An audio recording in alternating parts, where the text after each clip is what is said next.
আসসালামু আলাইকুম বন্ধুরা, আশা করি সবাই ভালো আছেন। আমি এক হিসেবে ভালো নেই।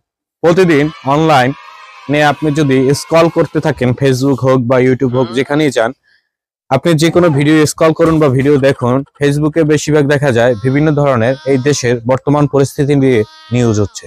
তার ভিতরে দুইটি খারাপ বিষয় সব থেকে বেশি। এক হচ্ছে ছিনতাই, মানুষের সর্বোচ্চ লুট করে নিয়ে যাচ্ছে।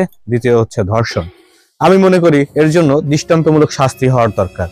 কারণ আজকে যদি একজনকে ছেড়ে দেন, তাহলে ফার্দার আবার সে চান্স পাবে। অতএব বিভিন্ন জায়গায় যে ছিনতাইকারীগুলো ধরে মার দিচ্ছেন, সেটা মেরে এবং বিভিন্ন অনলাইন প্ল্যাটফর্মগুলো ছড়িয়ে দেন। কারণ কি জানেন, শুধু বসে থাকলে হবে না, প্রতিবাদের জায়গা বিভিন্ন জায়গা থেকে তুলতে হবে।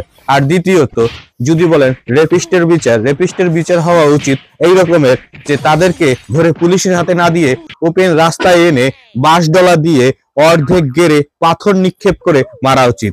তাকে আপনি থানায় তুলে দিলে থানায় কি করবে? তাকে বসিয়ে বসিয়ে খাওয়াবে। সেটা কার টাকা? আপনার আমার 5 জনের ট্যাক্সের টাকা।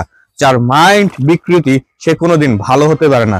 অতএব আপনার আমার ট্যাক্সের টাকা দিয়ে তার কোনো খাবার হওয়া উচিত না।